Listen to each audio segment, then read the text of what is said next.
What is going on, everybody? Sports Expert here, and we are here with our college football top 25 rankings for week 6. And before we start the video, please hit the subscribe button if you're new to the channel, turn on the post notification bell, like the video, comment what you think about the rankings, what your rankings may be, what your modifications may be. Would really appreciate that. Liking and commenting helps us in the algorithm, helps the channel out, helps the college football community on YouTube. So yeah, let's get started right into it. As at 25, we have the UNLV Rebels. So UNLV, they are coming off a home blowout against Fresno State. I mean, they absolutely manhandled Fresno State. Not even close.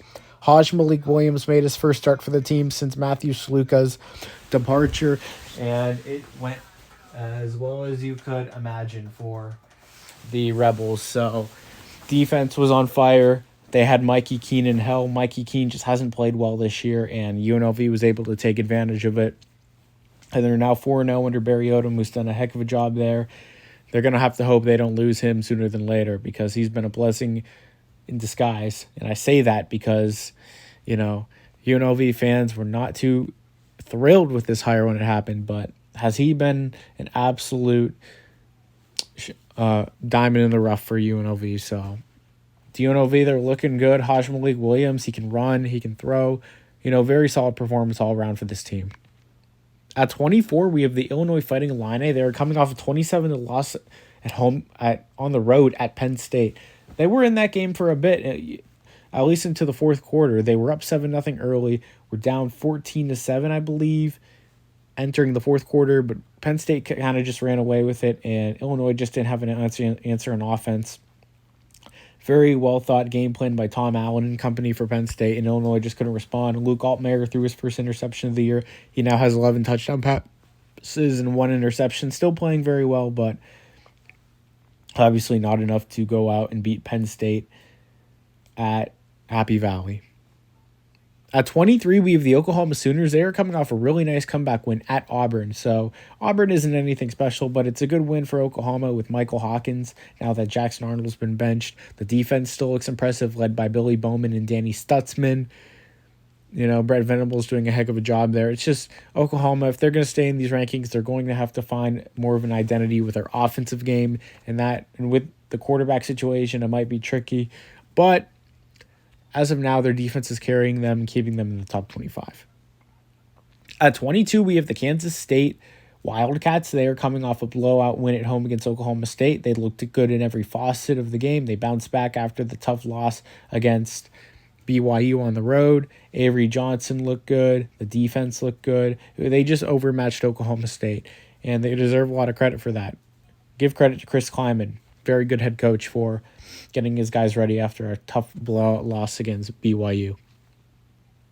At 21, we have the Pitt Panthers. They are coming off a bye week. They're 4-0 right now. They came off a win against Youngstown State last week, 73-17. They've looked pretty decent this season. They have wins against Cincinnati and West Virginia, so keep an eye out on Pitt. At 20, we have the Louisville Cardinals. So the Cardinals are coming off a 31-24 loss at Notre Dame. They were in that game for a while. They stayed in that game. I don't think they ever had the lead, but they didn't let Notre Dame pull away until Notre Dame was able to finish it off in the end. So Louisville was able to get the W. Was not able to get the W, but they stay in the top 20 of the rankings. Colin Lacey made his season debut yesterday, had 5 catches for 71 yards. He should make an impact throughout the season for Tyler Shuck in the offense at Louisville. At 19, we have the BYU Cougars coming off a 34-28 road win against the Baylor Bears. I know some people will probably have BYU higher. I still have some questions whether that offense can sustain their success with Jake Retzlaff at quarterback, but there's a lot to like about this BYU team. Kalani Sitake, he was on the hot seat coming into the season, but he's doing a good job. The defense is suddenly improved, although at times it wasn't great yesterday in the second half, but there is definitely high intensity going on in that program, and the way these guys are playing, they're motivated, and it gives BYU a possible shot in this wide-open Big 12. At 18, we have the Boise State Broncos. They are coming off a 45-17 win at home against with the Washington State Cougars. A very dominant win. They have arguably the best player in college football. That probably belongs to Travis Hunter. But right behind him there is running back Ashton Jeanty. He's been terrific. He's good with the run. He can make an impact in the receiving game as well. So Boise State, as long as he's healthy, they should be a threat, especially letting starting quarterback Madsen, he doesn't have to do too much with Ashton Jeanty in the fold. So, nice start for Spencer Danielson. They were able to win the Mountain West last year with him, and they're keeping the momentum going as they are the favorite in the group of 5 to make the college football playoff. At 17, we have the Notre Dame Fighting Irish coming off that 31-24 win against the Louisville Cardinals. Riley Leonard had a very solid game. It feels like he's started to turn a corner a bit for Notre Dame, and that's huge for a team that's looking to make the college football playoff. It's the passing game, the running game has gotten going, and Northern Illinois hasn't looked great since beating Notre Dame, so that loss kind of sucks for them. But at the same time, Notre Dame, they're just going to have to keep their foot on the gas. And if they do so with the schedule, they could definitely sneak their way into the 12-team playoff. At 16, we have the LSU Tigers coming off a blowout win against South Alabama. Just straightforward victory for LSU. Garrett Nussmeier did his thing. The passing game was able to get it going. The defense was fine. Against South Alabama, not a big deal, but LSU is looking to ride high as they're still one of the top teams in the country. At 15, we have the USC Trojans coming off a 38-21 home win against the Wisconsin Badgers. It was close for a bit. USC looked like they were in a bit of trouble for a second there, but they were able to escape in the second half. They were down 21-10 at half, but ended up winning 38-21. They were able to make adjustments. D'Anton Lynn, and they really didn't. Wisconsin and Braden Locke really didn't have any answers for that USC defense. The USC defense looks so much improved. Miller Moss is doing his thing, although he didn't play great in the first half. Obviously bounced back in the second half. So looking at USC, they're riding high, and they look like a team that could also sneak their way into the playoff. And they have that win against LSU. At 14, we have the Michigan Wolverines. They are coming off a 27-24 close win against Minnesota. A very controversial win at the end. If you guys saw the onside kick, it was one of those things where it was an offside on Minnesota, but it was really questionable. A lot of people thought maybe there was a bit of leniency towards Michigan on that call, which you could argue there was. I mean, it wasn't like one of those calls where it was an obvious offsides, okay. But Michigan was able to pull through. They were up 24-3 at one point, and they just kind of got complacent. Offensive line was starting to wear down a bit. Minnesota was starting to surprise Michigan a bit, I'd say, in Sherrone Moore and company. So Michigan, they sneak at 14 in the rankings as they only have the one loss to Texas. At 13, I have the Indiana Hoosiers. And this might surprise some people, but I think this team's legit. They're coming off a 42-28 win at home against Maryland. And I believe they played better than the score suggested. So Curtis Rourke had 2 interceptions early in that game, but was able to bounce back. Elijah Surratt looks like a clear number 1 in the Big Ten. Former JMU receiver Kirk Cignetti. All he does is win, and he's winning again at Indiana here. That defense looks fiery. It's just Indiana looks like a great team this year compared to the past few seasons. And without Tom Allen now, they've really found a new gear. So credit to Indiana. Let's see if they can hold on. They got a road matchup at Northwestern next week, and they should win that. At 12, we have the Iowa State Cyclones. They are coming off a 20-0 shutout win at Houston. This is their first shutout win on the road since 1999. They were able to keep Donovan Smith and that Houston offense in check. Rocco Besch has been a solid quarterback for them. He's been a decent game manager at times. Iowa State's defense looks really good this year. They look like a team that definitely might be able to compete and win the Big 12. They are my highest Big 12 ranked team so far. Matt Campbell doing a heck of a job. People were calling for his job last year and the year before, and now he seems to have bounced back here, barring a major collapse. At 11, we have the Ole Miss Rebels. They are coming off a disappointing 20-17 home loss against Kentucky. Yeah, looking at Ole Miss, this is a game they needed to win. Looking at their schedule, they needed to win this game to make the college football playoff. Honestly, looking at it, I know Georgia lost to Alabama, but I still don't know if they can beat that UGA team. They might not be physical enough. It's just one of those things where Ole Miss, they might, being the 5th best team in the SEC, they might have to miss out in the playoff. It's just one of those things where it's not ideal, and Dart. I'm going to say this about Jackson Dart. The guy has no heart. He has no heart in playing football. The guy is just there for his NIL money. He's not going to be an NFL quarterback unless he's picked in like the 5th or 6th round. If he's picked higher, then it's just a failure by any other organization. Charlie Weiss should be fired. Just a pretty poor performance by the Ole Miss play calling. They got complacent and it let Kentucky back in the game. And yeah, just no heart from Ole Miss yesterday. Lane Kiffin's got to clean it up. He's got to get in people's faces. That was a tough loss for Ole Miss.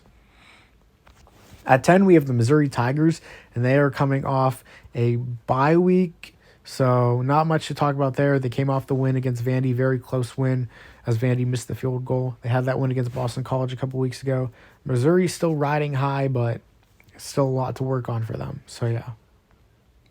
At 9, we have the Clemson Tigers, and they are coming off a huge 40-7 win at home against Stanford. Stanford's not very good, so no surprise Clemson was able to take care of business easily at home. You know, they stormed the field after a win and after a loss, so interesting tradition there, but it is what it is. They win. Cade Klubnik looking much better, and that Clemson defense still looks fiery under Dabo Swinney. At 8, we have the Miami Hurricanes. They're coming off a controversial win as well. They're coming off that win against Virginia Tech 38-34.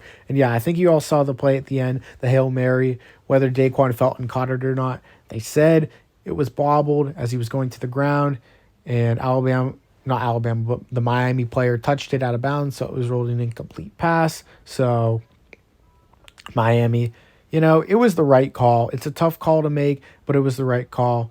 Obviously, you could argue it shouldn't have been overturned because the evidence wasn't sufficient, which is a very understandable take. But I do think the officials got it right there that it was a catch and an incomplete pass. So Cam Ward, he struggled in the first half. First quarter, he looked okay, but the second quarter, he looked abysmal. He threw another pick in the third quarter, and it looked like Virginia Tech was going to win. Then that fake field goal gave Miami all the momentum and they were able to go down and march down the field and win the game. So credit to Miami there. They're 5-0 now under Mario Cristobal, and they'll look to reach bowl status in their next win. At 7, we have the Oregon Ducks. They're coming off a blowout win at home against... Actually, I think it may have been on the road, but who cares? I mean, it's against UCLA. UCLA isn't any good. It's a good win for Oregon. They beat Oregon State and UCLA convincingly 2 weeks in a row. They look like a better team now than they did the first couple of weeks. So we'll see what they can do against Ohio State in a couple of weeks here, but they still have some things to work on. But not too bad overall. At 6, we have the Penn State Nittany Lions. They're coming off that 21-7 win at home against Illinois. They're looking pretty solid so far this season. They're undefeated. They had that win at West Virginia week 1. That was very convincing.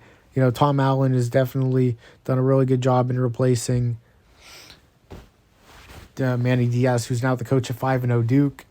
So Penn State, you know, we'll see what they can do against teams like Ohio State, etc.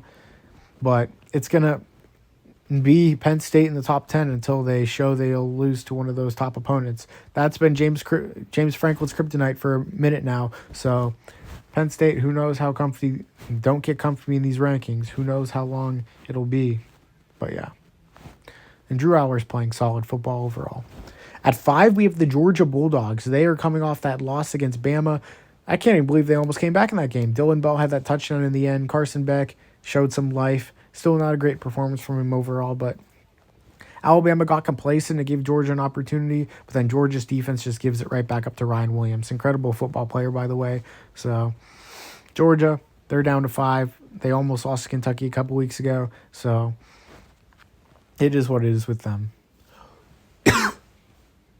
At 4, we have the Tennessee Volunteers.